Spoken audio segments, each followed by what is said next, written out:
அஸ்ஸலாமு அலைக்கும் வரஹ்மத்துல்லாஹி வபரகாத்துஹு. அன்புக்குரிய சகோதர சகோதரிகளே, இன்றைய காலகட்டத்திலே நாம் எல்லாரும் தேடக்கூடிய ஒரு அதிமுக்கியத்துவம் வாய்ந்த விஷயம் என்று ஒன்று இருக்குமேயானால் அது ஆரோக்கியமான வாழ்க்கை தான். நோய் நொடிகள் இல்லாமல், மருத்துவமனையினுடைய அதிகபட்சமான செலவுகள் இல்லாமல், படுத்த படுக்கையில் ஆகிவிடாமல், உடலினுடைய உள் உபாதைகளினால், உடலினுடைய உள் உறுப்புகளுடைய செயல்பாடுகளினால், அதனுடைய இயக்கத்தில் ஏற்பட்ட தடையினால் ஏற்பட்ட உபாதைகள், பிரச்சனைகள், இந்த மாதிரியான அடுக்கிக் கொண்டே போகலாம். எக்கச்சக்கமான நோய்களோடும் பிரச்சனைகளோடும் உடல் ஆரோக்கிய கேடோடும் இன்றைக்கு நிறைய மனிதர்கள் தவித்து கொண்டிருக்கக்கூடிய சூழலை நம்மால் பார்க்க முடிகிறது. அப்போ ஆரோக்கியம் இன்னைக்கு எல்லாத்துக்கும் தேவை. எல்லாரும் துவா செய்ய சொல்கிறார்கள், ஆரோக்கியத்துக்காண்டி துவா செய்யுங்க, இந்தந்த மாதிரி நோய் இருக்குது, இந்த மாதிரி கஷ்டத்தில் இருக்கேன், என் மருத்துவ செலவு இவ்வளோ இருக்குது என்றெல்லாம் நான் சில விஷயங்களை கேள்விப்படுகிறேன். என்ன நான் மட்டுமல்ல, எக்கச்சக்கமான இமாம்கிற இடத்துல இப்படியான ஒரு கோரிக்கையோடு துவாக்கள் வருவதை பார்க்க முடிகிறது இல்லையா? இந்த காணொளியிலே நான் ஒரு முக்கியமான துவாவை சொல்லித்தரப்போகிறேன். முகமது ரசூலுல்லாஹி ஸல்லல்லாஹு அலைஹி வஸல்லம் அவர்கள் தினசரி ஓதிய துவா. இந்த துவாவினுடைய பரக்கத்தினாலே நிச்சயமாக அல்லாஹ் நமக்கும் ஆரோக்கியத்தை தருவான். என்ன துவா, எப்பொழுது ஓத வேண்டும், அதை எப்படி எத்தனை முறை ஓத வேண்டும் என்பதையெல்லாம் காணொளிக்கு உள்ளே நிறைவாக தருகிறோம். இன்ஷா அல்லாஹ் முழுமையாக இதை பாருங்கள், சிறந்த பலன் உங்களுக்கு கிடைக்கும் என்று நான் நம்புகிறேன். அன்பான சகோதர சகோதரிகளே, பொதுவாகவே முஹம்மது ஸல்லல்லாஹு அலைஹி வஸல்லம் அவர்கள் சொன்னார்கள், ஒரு மனிதனுக்கு ஈமானுக்கு பிறகு கிடைக்கப்பட்ட பெரிய பொக்கிஷம் என்ன அப்படின்னு கேட்டிங்கன்னா ஆரோக்கியம் தான் அப்படின்னாங்க ஸல்லல்லாஹு அலைஹி வஸல்லம். ஆமாம் தானே? உலகத்தில் காசு, பணம், செல்வாக்கு, வசதி எல்லாத்தையும் சம்பாதிச்சிடலாம்.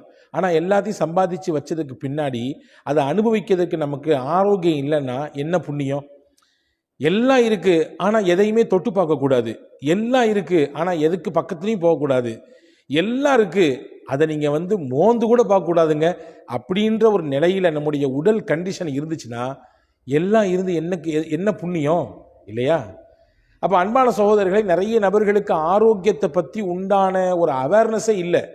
சொல்லப்போனால் அந்த ஆரோக்கியத்தை இழந்ததற்கு பிறகுதான், ஆஹா இப்படி செஞ்சிட்டோமே, இந்த மாதிரிலாம் செய்யக்கூடாதுன்னு சொன்னாங்களே செஞ்சிட்டோமே, இப்போ தவிச்சுக்கிட்டு இருக்கிறோமே அப்படின்ற மாதிரியான ஒரு நிலைப்பாட்டுக்கு வர்றாங்க. இப்ராஹிம் பின் அதுகம் ரதியல்லாஹு அன்ஹு என்று சொல்லக்கூடிய ஒரு சிறந்த இறைநேச பெருமகனார் அவங்க சொன்னாங்க, பொதுவாகவே எப்போ மனுஷனுக்கு அருள் புரியும்னா, எப்போ அல்லாஹ் நம் மீது வழங்கியிருக்கக்கூடிய அந்த அருள் கிருபை ஒருத்தனுக்கு விளங்கும்னா அதனுடைய ஆப்போசிட்டை பார்க்கும்போது தான் புரியும்னாங்க. ஒரு விஷயத்தினுடைய ஆப்போசிட்டை பார்த்தா தான் உனக்கு அல்லாஹ் எவ்வளோ பெரிய கிஃப்டை கொடுத்துருக்கான், எவ்வளோ பெரிய சிறப்பை கொடுத்துருக்கான், எவ்வளோ பெரிய அருளை நீ சுவைச்சிக்கிட்டு இருக்கன்றது புரியும். உதாரணமாக சொல்கிறேனே, வெயிலில் நின்னாதான் அதுக்கு நேர் ஆப்போசிட் என்ன, நிழலினுடைய அருமை தெரியும் இல்லையா? கோடை காலத்துக்கு வந்தாதான் மழையினுடைய அருமை நம்மிலே பலருக்கு தெரிகிறது இல்லையா? அதே மாதிரி இழப்புக்கு வந்தாதான், இழப்பின் சமயத்தில் தான் நம்ம லாபகமாக இருக்கும் பொழுது ஏற்பட்ட நிலைப்பாட்டினுடைய உண்மைத்தன்மை நிறைய நபர்களுக்கு புரிய வருது. அதே மாதிரி தான் நோயினுடைய வாசலுக்கு வந்தாதான் ஆரோக்கியத்தினுடைய அந்த விலை மதிப்பற்ற சூழல் நமக்கு புரிகிறது. எனவே அன்பான சகோதரர்களே, நாம் ஆரோக்கியத்தை இழந்து விட்டோமே, இப்படி ஒரு நோயில் இருக்கிறோமே, இப்படியான ஒரு மருத்துவ செலவோடு டெய்லி கடந்து போராடிட்டு இருக்கிறோமே, இதுக்கெல்லாம் ஒரு விடிவு காலமே வராதா? இதுக்கெல்லாம் நமக்கு ஒரு சரியான ரூட்டே கிடைக்காதா என்பன போன்ற அந்த அவநம்பிக்கையோடு இருப்பதை முதலில் நீங்கள் கைவிடுங்கள். நிச்சயம் எல்லாத்துக்கும் தீர்வு இருக்கு. தீர்வு இல்லாமல் இல்லை. ரசூலுல்லாஹ் சொன்னாங்க, எந்த ஒரு நோயாக இருந்தாலும் அதற்கும் அல்லாஹ் ஒரு மருந்தை வைத்திருக்கிறான். மருந்தில்லாத நோய்களே இல்லை. எனவே எல்லா நோய்க்கும் மருந்துண்டு என்று நம்புங்கள். வெளியிலிருந்து உட்கொள்ளக்கூடிய மருந்துகள் எப்படி அவசியமோ அதே போன்றுதான் ஆன்மீக மருந்தும் அவசியம். நம்முடைய மனதிற்கு, நம்முடைய திடமான உறுதியான எண்ணத்திற்கு, நம்முடைய தன்னம்பிக்கைக்கு, இறை நம்பிக்கைக்கான ஒரு மருந்து தான் ஆன்மீக மருந்து. அது குர்ஆனும் முஹம்மது நபி ஸல்லல்லாஹு அலைஹி வஸல்லம் அவர்கள் கற்றுத்தந்தது. அதை தான் இன்றைக்கு நான் சொல்லித்தரப் போகிறேன். பெருமானார் ஸல்லல்லாஹு அலைஹி வஸல்லம் அவர்கள் தினசரி ஓதுவார்கள் ஒரு துவாவை. ஹதீஸிலே வந்திருக்கிறது, அபூதாவுதிலே இந்த ஹதீஸ் இடம்பெற்றிருக்கிறது, அதே மாதிரி அஹமது ஷரீஃபிலே இந்த ஹதீஸ் இடம்பெற்றிருக்கிறது.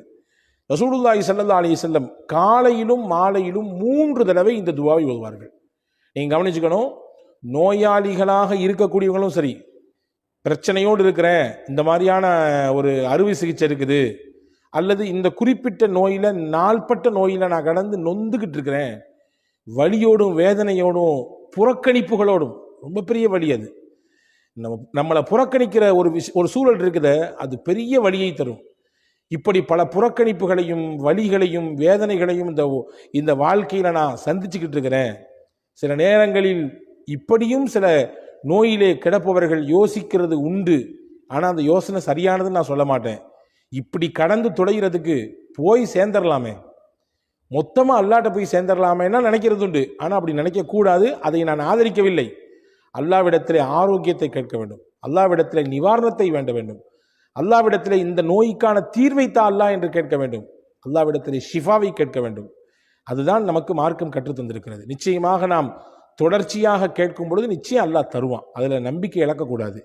அப்போ ரசூலுல்லாஹ் ஒவ்வொரு நாளும் 3 தடவை ஓதுவார்கள். காலையிலே 3 தடவை, மாலையிலே 3 தடவை.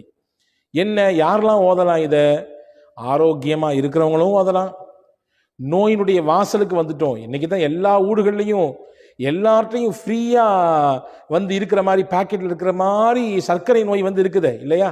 எத்தனை நபர்களுக்கு அவதிப்பட்டு கொண்டிருக்கிறார்கள். அதே மாதிரி தொடர் சிகிச்சைகள், சில நபர்கள் இப்படியான கஷ்டத்தில் இருக்கிறாங்க, டயாலிசிஸ் போன்ற தொடர் சிகிச்சையில் இருக்கிறாங்க. சில சகோதரர்கள் கேன்சர் போன்ற நோய்களுக்கு தொடர் சிகிச்சையில் இருக்கிறாங்க. சில சகோதரர்கள் இன்னும் சில சொல்ல முடியாத நோய்களுக்கு சிக்கி தவித்து அதனுடைய தொடர் மருத்துவத்தில் இருக்காங்க. மருத்துவம் செய்வது நம்முடைய பொறுப்பு, நம்ம செய்ய வேண்டிய விஷயம். அதே நேரத்திலே வல்ல அல்லாவிடத்திலே துவா செய்வது நம்முடைய கடமை. எனவே நோயில் அகப்பட்டவர்களும் ஓதலாம். நோய்க்கு இப்பொழுதுதான் முகம் கொடுத்திருக்கிறோம், துவக்க நிலைமை இது அப்படின்ற இடத்துல இருக்கிறவங்க ஓதலாம். இளமையில் இருக்கக்கூடியவங்க, நோயெல்லாம் பெருசாக எனக்கு எதுவும் இல்லை, அல்ஹம்துலில்லாஹ் அல்லாஹ் நல்லா வச்சிருக்கான் அப்படின்ற நிலைமை இருக்கிறவங்களும் முன்கூட்டியே முன்னெச்சரிக்கையாக அல்லாவிடத்திலே ஆரோக்கியத்தை வேண்டி இந்த துவா ஓதலாம். 3 தடவை ஓத வேண்டும். காலையில் 3 தடவை, மாலையில் 3 தடவை. ஸல்லல்லாஹு அலைஹி வஸல்லம் ஓதிருக்காங்க. என்ன துவா அது? டிஸ்கிரிப்ஷன்லையும் கொடுக்குறோம், வாய்ப்பு இருந்தால் ஸ்கிரீனிலும் உங்களுக்கு அந்த துவாவை தருகிறோம். அல்லாஹும்ம ஆஃபினி ஃபீ பதனி, அல்லாஹும்ம ஆஃபினி ஃபீ சம்இ, அல்லாஹும்ம ஆஃபினி ஃபீ பஸரி, லா இலாஹ இல்லா அன்த. ரொம்ப அழகான துவா இது. யா அல்லாஹ், என்னுடைய உடலுக்கு நீ ஆரோக்கியத்தை கொடு. யா அல்லாஹ், என்னுடைய செவி புலனுக்கு நீ ஆரோக்கியத்தை கொடு. யா அல்லாஹ், என் பார்வை திறனுக்கு நீ ஆரோக்கியத்தை கொடு. உடல் என்று சொல்றாலே எல்லா மொத்த அவயங்களும் உள்ள அடங்கிடும். ஆனால் எக்ஸ்பெஷலி ரொம்ப முக்கியத்துவப்படுத்தி ரசூல் ஸல்லல்லாஹு அலைஹி வஸல்லம் செவியையும் பார்வையையும் என்ன செய்கிறாங்கன்னு சொன்னால் முன்னிலைப்படுத்துகிறாங்க. பொதுவாகவே இந்த ரெண்டும் மனிதனுடைய உறுப்புகளை ரொம்ப முக்கியமான உறுப்பு. பார்வை இருந்தால்தான் பலதை பார்க்க முடியும், செவித்திறன் இருந்தால்தான் பேசுவதை கேட்க முடியும். இந்த ரெண்டுமே ஒரு விஷயத்தை கிரகித்துக் கொள்வதற்கு, உள்வாங்கிக் கொள்வதற்கான மிக முக்கியமான அவயங்கள், மிக முக்கியமான உறுப்புகள். காலப்போக்கில் சில நேரங்களிலே சிலருக்கு இந்த உறுப்பின் செயல்பாடு முற்றிலுமாக அருந்து போயிடுது. காலப்போக்கில் சில நபருக்கு பார்வை இல்லாமல் போயிடுது. காலப்போக்கில் சில நபர்களுக்கு செவி புலன், அந்த கேட்கும் ஆற்றல், அந்த திறன் இல்லாமல் போயிடுது. எனவே அதை முக்கியத்துவம் படுத்தி ரசூல் ஸல்லல்லாஹு அலைஹி வஸல்லம், யா அல்லாஹ், என் உடம்புக்கு நீ ஆரோக்கியத்தை தரணும், என்னுடைய பார்வைக்கும் என்னுடைய செவி புலனுக்கும் நீ கொடுக்கணும்னு கேட்டாங்க. லா இலாஹ இல்லா அன்த, உன்னை தவிர வணங்குவதற்கு தகுதியானவன் யாருமே இல்லை. இந்த துவாவை ரசூலுல்லாஹ் என்ன செய்வாங்களாமா, டெய்லி காலையில் 3 தடவை ஓதுவாங்களாம், மாலையில் 3 தடவை ஓதுவாங்களாம். இந்த துவாவை பற்றி எழுதும் பொழுது பெருமக்கள் சொல்றாங்க, யார் இதே நம்பிக்கையோடு, ரசூலுல்லாஹ்வுடைய பரக்கத்தான நாவிலிருந்து வந்த துவா இது, ரசூலுல்லாஹி ஸல்லல்லாஹு அலைஹி வஸல்லமுடைய திருநாவினால் தினசரி மொழியப்பட்ட ஓதப்பட்ட துவா இது.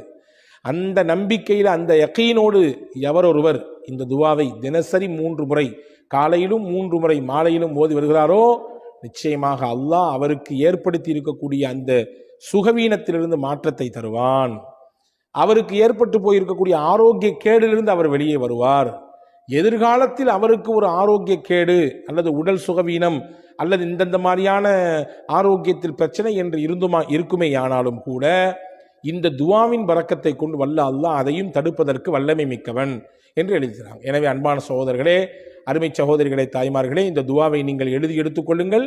ரொம்ப ஷார்ட்டான துவா தான், சிம்பிளான துவா தான். மனநமிட்டு கண்டிப்பாக ஓதி வருங்கள். எவ்வளவு பெரிய நோயாக இருந்தாலும், எவ்வளவு நாள்பட்ட வியாதியாக இருந்தாலும், படுக்கையில் கிடக்கக்கூடிய அடுத்தவர்களுடைய உதவியை தேடித்தான் இருக்க வேண்டும் என்ற நிலையில் இருக்கிற நோயாக இருந்தாலும் நிச்சயமாக அல்லாஹ் மாற்றுவதற்கு வல்லமை மிக்கவன். ஒரு விஷயத்தை மட்டும் நீங்கள் ஞாபகத்தில் வச்சுக்கணும். ஐயூப் அலைஹிஸ்ஸலாம் படுத்த படுக்கையாக இருந்தார்கள். படுத்த படுக்கையாக இருந்தாங்க. பல்லாண்டுகள் இருந்தார்கள். அவங்களுடைய உடம்பிலிருந்து அப்படியே புழுக்கள் வெளியாகும். உடம்பெல்லாம் அந்த துர்வாடையினால அக்கம் பக்கத்தில் கூட யாரும் இருக்கிறதுக்கு சகிச்சிக்கலை, அவங்கள வச்சுக்கிறதுக்கு சகிச்சிக்கலை. ஊரை விட்டு வெளியே அனுப்பிட்டாங்க. அவுட்டரில் போய் நீங்கள் இருங்கன்னு சொன்னாங்க. அவ்வளவு நோய். அப்போ நீங்கள் பார்த்துங்க, அதை மாதிரிலாம் நமக்கு எல்லாம் நோய் தரலையே. ஊரை விட்டு ஒதுக்கி வைக்கிற அளவுக்கு, வீட்டை விட்டு வெளியே போங்கடா, உங்கள் கூட நாங்கள் யாருமே குடும்பம் நடத்த மாட்டோம் சொல்லி மனைவிமார்கள்லாம் கூட ஓடிட்டாங்க, ரஹீம் மாமாவை தவிர. சொந்த பந்தம் யாரும் பக்கத்தில் வரல. அந்த மாதிரியான நோயெல்லாம் நமக்கு இல்லையே. அப்படி நோயிலே இருந்த சமயத்திலும் கூட நம்பிக்கை இழக்காமல், மனம் தளராமல், இந்த வார்த்தை நல்லா கவனிக்கணும், மனம் தளராமல், இறைவனின் மீது இருக்கக்கூடிய நம்பிக்கையை இழக்காமல் போராடினாங்க. வாழ்க்கைனா போராடணுங்க. போராடி இருந்தால்தான் நம்மிடத்தில் இருக்கக்கூடிய அந்த எதிர்ப்பு சக்தி அணு இருக்குதுல்ல, அது வீரியம் பெறும். எப்போ ஒருத்தருக்கு போராட்ட குணம் இல்லையோ அவர்கிட்ட இருக்கக்கூடிய அந்த எதிர்ப்பு சக்தி ஆற்றல் இருக்க குறைஞ்சு போயிடும். போராடணும், எல்லாத்தோடும் போராடணும். போராடத்தான் நம்முடைய இரத்தத்தில் இருக்கக்கூடிய அந்த சிகப்பணுக்களுடைய ஆற்றல் பெருகும் இல்லையா? எனவே அன்பான சகோதரர்களே, ஹஜ்ரத் அய்யூப் அலைஹிஸ்ஸலாம் போராடினாங்க. கடைசி வரையே நம்பிக்கை இழக்காமல் இருந்தாங்க, மனம் தளராமல் இருந்தாங்க. அவ்வளவு பெரிய நோய் எந்த மருத்துவத்துக்கும் போல. தண்ணி எடுத்து குடிங்கன்னா இல்லை, அந்த தண்ணி எடுத்து தலையில் ஊற்றிக்கிங்கன்னா முடிஞ்சு போச்சு, எல்லா நோயும் முடிஞ்சு போச்சு. உள்ள தண்ணீரை கொடுத்தாங்க, உள்ளே இருந்த எல்லா நோய்க்கும் உள் உறுப்புகள் எல்லாம் கொஞ்சம் அப்படி இப்படி இருந்துச்சு. இந்த தண்ணி போச்சு, எல்லாம் கிளியர் ஆயிடுச்சு. தண்ணி எடுத்து தலையில் ஊற்றுங்கன்னா இல்லை, தலையில் ஊற்றிக்கிட்டாங்க. வெளி உறுப்புகளில் இருந்த எல்லா நோயும் நல்லா போச்சு. அல்லாஹ் நாடினால் தண்ணீரை கொண்டு மொத்த நோயையும் ஒன்றும் இல்லாமல் ஆக்கி விடுவான் என்பதற்கு அய்யூப் அலைஹிஸ்ஸலாம் மிகப்பெரிய சான்று. எனவே நம்பிக்கை இழக்கக்கூடாது, மனம் தளரக்கூடாது. நோயாளிகளுக்கு நம்ம சொல்லிக்கிட்டே இருக்க வேண்டிய விஷயம் தான். ஏன்னா நோய் வாய்ப்பட சமயத்தில் அதுதான் இழந்துருவாங்க, அதுதான் அவங்கள்ட்ட இருந்து போயிடும். ஏன்னா யாருமே கண்டுக்கிறது இல்லையே, யாருமே பார்க்கறது இல்லையே, யாருமே வர்றது இல்லையே, யாருமே நம்ம கூட பேசுறது இல்லையே, நம்ம படுத்து கிடக்கிறோமே, நம்ம பெட்டில் ஆயிட்டோமே. எல்லாரும் நம்ம நல்லா இருக்கும்போது வந்து பேசினாங்க, வந்து கூப்பிட்டாங்க, வந்து பார்த்தாங்க, 4 இடத்துக்கு நம்ம கூட்டு போனாங்க. இப்போ யாருமே வந்து பார்க்கறது இல்லையே, யாருமே பேசுறது இல்லையே அப்படின்ற ஒரு எண்ணப்பாடு அவங்க ஒரு குறிப்பிட்ட தடவை அதை திரும்ப யோசித்து தங்களுக்கு தாங்களே தாழ்வு மனப்பான்மை கொள்ளக்கூடிய சூழலுக்கு தள்ளப்படுறாங்க. ஒரு பொழுது இழக்க வேண்டாம். யார் பார்த்தாலும் பார்க்காட்டியும், யார் பேசினாலும் பேசாட்டியும், நான் என்னை படைச்ச ரப்பிட்ட பேசிட்டே இருப்பேன், அவன் என்னை பார்த்துக்கிட்டே இருக்கான், நிச்சயம் என்னை கைவிட மாட்டான். மனம் தளராமல் இருங்கள். இது நான் உங்களுக்கு சொல்வதனுடையாக எனக்குமே சொல்லிக் கொள்கிறேன். நாளைக்கு எனக்கும் ஒரு நோய் என்றால் நானும் இந்த எண்ணத்தோடு தான் இருக்க வேண்டும். மனம் தளராமல் போராட வேண்டும். இந்த துவாவை ஓதுங்கள். நிச்சயம் வல்ல அல்லாஹ் நிச்சயமாக அதிலிருந்து வெளியே வருவதற்கான வாய்ப்பை தருவான். வல்ல அல்லாஹ் உங்களுக்கும் எனக்கும் சிந்திக்கக்கூடிய, அதன்படி தொடர்ந்து செயலாற்றக்கூடிய நல்ல தௌஃபீக்கை, நாயகத்தின் வழியிலே நிலைத்து வாழக்கூடிய நல்ல வாய்ப்பை அல்லாஹ் உங்களுக்கும் எனக்கும் எல்லா மக்களுக்கும் வழங்குவானாக.